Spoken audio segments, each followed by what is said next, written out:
हमारे ऊपर से या मंत्री जी का कुछ आदेश है जी। सही हो या गलत, तो उसे कैसे इम्प्लीमेंट करेंगे या करेंगे या नहीं करेंगे। और फिर कैरेक्टर बेस्ड क्वेश्चन पर्सनल और प्रोफेशनल लाइफ में कि बच्चे की तबीयत जैसे ख़राब है और आपको मुख्यमंत्री जी को अटेंड करना है, तो इन सब चीज़ों को कैसे बैलेंस करेंगे। जी, ये मेरा चौथा अटेम्प्ट है, तीसरा इंटरव्यू। अच्छा, तीसरा इंटरव्यू दिया है, 3 बार मेंस क्वालिफाई किया।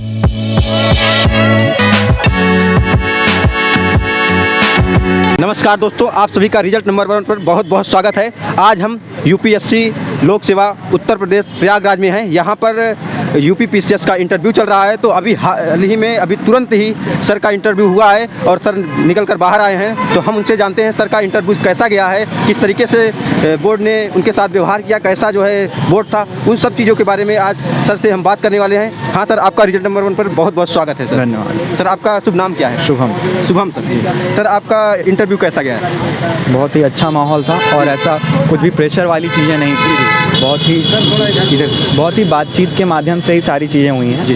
तो हल्का माहौल बनाने का पूरा प्रयास किया गया है। माहौल बनाने का पूरा प्रयास किया गया। सर, बोर्ड कैसा था आपका? जी, हमारा हरेंद्र प्रताप जी के बोर्ड में था। हरेंद्र प्रताप जी। तो बोर्ड का व्यवहार कैसा था? जी, जैसा मैंने पहले ही कहा कि माहौल बहुत ही हल्का बनाने का प्रयास किया जा रहा है, मतलब कि हंसमुख, ताकि बातचीत के माध्यम से चीज़ें आगे बढ़े। जी।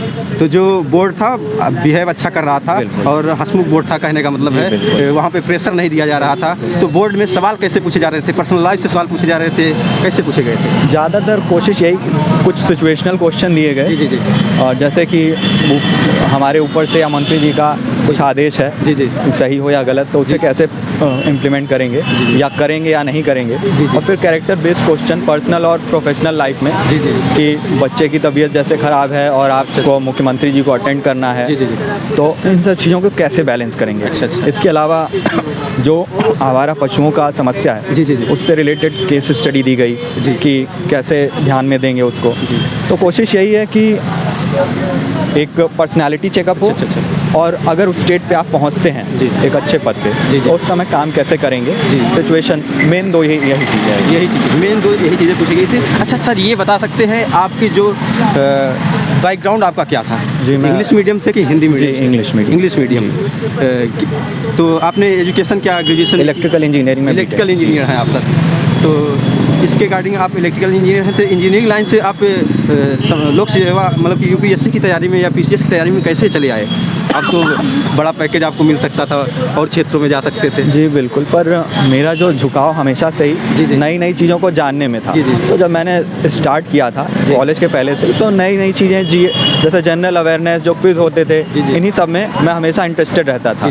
तो मैं यहाँ पढ़ते पढ़ते ही आया। मेरा शुरू में ऐसा कुछ तैयारी का वो नहीं था, पर नहीं था जी, पीसीएस की तरफ कोई भी समाज से जी नहीं, बिल्कुल ऐसा मैं नहीं कहूँगा। पर जब तक ग्रेजुएशन तक आया, तब तक इंटरेस्ट ऐसा वो बढ़ चुका था कि मुझे लगा कि अब इसी में आगे बढ़ते हैं। इसी में आगे बढ़ते हैं। अच्छा, तो जो बोर्ड था आपका अंदर का, तो वो आपके सब्जेक्ट से भी सवाल पूछे थे कि पर्सनल लाइफ से ही ज़्यादा सवाल किए गए? जी, जैसा उन्होंने पूछा था काम करने का, तो मैं इस समय वर्किंग हूँ, तो उससे रिलेटेड ज़्यादा, जैसे हमारा जो काम है वो समग्र शिक्षा से संबंधित काम है। अच्छा। तो वो एजुकेशन से ही। पिछले किसी नौकरी में कार्यरत भी है? किस नौकरी में सर आप? जी, इस समय मैं असिस्टेंट सेक्शन ऑफिसर हूँ। Department of school central secretariat. तो उसके रिलेटेड जी एजुकेशन से फिर जैसे उन्हें एजुकेशन का वो हुआ, तो उन्होंने वही कहा कि अभी वहाँ से आप क्या सीखेंगे जो यहाँ लागू करेंगे। तो वहाँ पे हम इस समय पॉलिसी लेवल पे काम कर रहे हैं। तो मेरा यही बताने का प्रयास था कि जो पॉलिसी लेवल पे वहाँ जो काम कर रहे हैं, उसे यहाँ इम्प्लीमेंट करने का पूरा प्रयास रहे। यहाँ पे पूरा प्रयास किया जा रहा है। तो बाकी और भी पर्सनल लाइफ से क्या सवाल पूछे गए इस तरह? जी, पर्सनल लाइफ से ऐसा कुछ नहीं, बस सिचुएशन जो दी गई कि बच्चे की तबीयत ख़राब है और आपने जो मुख्यमंत्री जी को अटेंड करना ज़्यादा प्रायोरिटी दिया, तो जब वापस आएंगे तो अपनी वाइफ को कैसे फेस करेंगे, कुछ ऐसी चीज़ें हैं। अटेम्प्ट कितना हुआ है सर आपका यूपीएससी? जी, ये मेरा चौथा अटेम्प्ट है, तीसरा इंटरव्यू। अच्छा, तीसरा इंटरव्यू दिया है। 3 बार मेंस क्वालिफाई किए? जी। 1 बार ही प्रीलिम्स ही दिए? जी। मतलब काफ़ी तगड़ा आपका क्या हुआ? जी, डिसिप्लिन में रहना एक वो है, तो अगर आप डिसिप्लिन में मतलब कि अच्छा ये बताइए, जब फर्स्ट बार फिल्म्स दिए थे, पहली बार में फिल्म्स क्वालिफाई हुआ था कि सेकंड या थर्ड? जी 2020 में। जी 2020 में फर्स्ट बार में ही फिल्म्स क्वालिफाई हो गया। अभी फिल्म्स होने वाला है, तो उनके लिए जो हमारे दर्शक हैं या आपके साथी जो हैं, उनके लिए क्या सवाल बताना चाहें, किस तरीके से तैयारी करें कि जो है फिल्म से आसानी से जो नवयुवक छात्र हैं जो अभी तैयारी में लगे हुए हैं, उनका फिल्म से आसानी से निकल जाए? सर ये ज़्यादातर जो है अब तैयारी में ज़्यादा अंतर है नहीं, तो यूपीएससी और पीसीएस दोनों तैयारी कर रहे हैं, तो उसमें वो लगे रहे हैं। बस एक्स्ट्रा उन्हें क्या करना है, घटना चक्र जिससे 10-15 क्वेश्चन आ जाते हैं, उसके अलावा प्रीवियस ईयर के क्वेश्चन अगर आप 5-6 साल देख लेंगे तो उसमें से 3-4 क्वेश्चन और एक्स्ट्रा मिल जाएंगे। और उसके अलावा अगर मंथली मैगजीन अगर आप कवर कर ही रहे हैं तो वो यूपीएससी के लिए बेहतर है। लेकिन यहाँ पर कुछ वन लाइनर्स आते हैं, तो उस पर अगर थोड़ा सा और कर लें तो काम हो जाएगा। फिल्म का लगभग आपका हर बार निकला हुआ है। मेंस भी दिए, मेंस के लिए क्या स्ट्रेटजी होनी चाहिए? मेंस के लिए मैं स्ट्रेटजी नहीं इसलिए कहूँगा क्योंकि मेरे उसी मार्क्स की वजह से ही थोड़ी कमी रह रही है। अच्छा। तो जब मैं वो खुद सही कर लूँगा तो ही मैं उस पर सही बात बोलने में सक्षम हूँ। अच्छा, बस मैं ये जरूर कहूँगा कि पेपर पूरा करें, क्योंकि मेरे पुराने अटेम्प्ट में मेरा यही दिक्कत रहा कि मेरे पेपर नहीं कंप्लीट हो रहे थे। उससे कुछ मार्क्स का अंतर रहा था और हिंदी और निबंध में थोड़े कम होते, तो मैं इस पर सही सुझाव देने के वो नहीं हूँ। सही सुझाव देने की नहीं है, लेकिन जितना आप कर पा रहे हैं, मैं जैसा बता रहा हूँ कि उसके अकॉर्डिंग पेपर मैं अभी यही कह सकता हूँ कि पेपर कंप्लीट करना सबसे पहला वो है प्रियोरिटी सबसे पहली होनी चाहिए कि जो है पेपर कंप्लीट किया जाए। उसके बाद जो है मतलब इसके लिए प्रैक्टिस ज़्यादा करना चाहिए। बिल्कुल, यही आपकी अगर कोई भी यूपीएससी का मॉक दे रहा है तो वो आराम से यहाँ लिख सकता है। तो बाकी और क्या बताएंगे सर? बोर्ड के अंदर कुछ ऐसा व्यवहार, कुछ ऐसी यूनिक चीज़ें आपको लगी हों जो छात्र? हमेशा से ही पिछले बार का भी जो एक्सपीरियंस रहा, तो वो बातचीत के माध्यम से ही आगे बढ़ने की कोशिश करते हैं। अच्छा। वो जैसे मॉक टेस्ट दिया जाता है वैसा यहाँ माहौल नहीं होता है। वहाँ तो यहाँ कोशिश यही होती है कि बातचीत करें ताकि चीज़ें और अंदर से आएँ। तो बाकी जो है बोर्ड भी अच्छा था, माहौल भी अच्छा था, बात भी ठीक ठाक तरीके से सब लोगों की चल रही थी। और जो है आपका यहाँ पे सवाल जो पूछे गए थे, जो है आपकी जो नौकरी में कार्यरत हैं उससे रिलेटेड पूछे गए थे, और क्या जो है और कुछ भी सवाल जो ऐसा लगा हो? और बाकी उन्होंने मुझसे यही पूछा कि ऑप्शनल के हटने से अच्छा है या बुरा, ऐसा वो। तो क्या बताया आपने सर ऑप्शनल के? जी बिल्कुल, ऑप्शनल के वजह से थोड़ी सब्जेक्टिविटी आती है कॉपी चेकिंग में। अच्छा। क्योंकि कुछ टेक्निकल सब्जेक्ट होते हैं, वहाँ आपको या तो पूरे नंबर मिलेंगे या कुछ नहीं मिलेगा।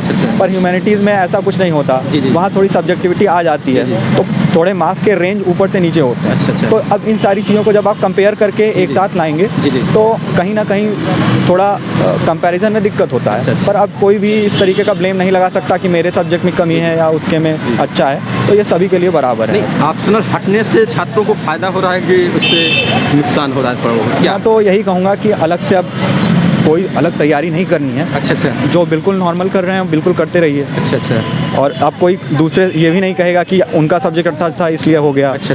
तो मुझे ये सही लग रहा है। जी मतलब अच्छा है, सबके लिए बराबर है हो गया कि मतलब सब्जेक्ट में ये डिफरेंस नहीं आएगा कि हाँ इनका सब्जेक्ट ज़्यादा टफ हो गया, इनका जो है नॉर्मल था, इसलिए जो है डिफरेंस नहीं आने की संभावना है। तो बाकी और छात्रों को क्या बताएंगे, कुछ बताएंगे, कुछ एक शब्द में क्या कहेंगे? डिसिप्लिन में रहें, और ऐसा कुछ नहीं है कि कोई 16 घंटे या 20 घंटे पढ़ रहा है। अच्छा। अगर आप डिसिप्लिन में हैं तो चीज़ें हो जाएंगी। बाकी मॉक टेस्ट चाहे प्री का हो मेंस का हो, दोनों में, क्योंकि उसी से सही चीज़ें पता चलती हैं। अगर आप मॉक टेस्ट नहीं दे रहे हैं और दूसरों की बातों पे ध्यान दे रहे हैं तो उससे थोड़ी चीज़ें गड़बड़ होती हैं। कोई कहेगा आपका ये अच्छा है या ये गड़बड़ है, पर अगर आप मॉक दे रहे हैं तो आपको अपनी गलती खुद समझ में आ जाएगी। तो मॉक पे ध्यान। आप कितना घंटे पढ़ते थे? देखिए शुरुआत में थोड़ी मेहनत रहती थी जब कोचिंग कर रहे हैं फर्स्ट ईयर। जी बिल्कुल। तो उसके बाद जब आप 1-2 बार जब कर लेते हैं तो आपको रिवीजन में टाइम कम लगता है, एक बेनिफिट ये हो जाता है। तो मैं यही कहूँगा कि 7 से 8 घंटे बाद में, पर शुरुआत में तो आपको लगना ही पड़ेगा जब तक वो चीज़ें दिमाग में ना बैठ जाए।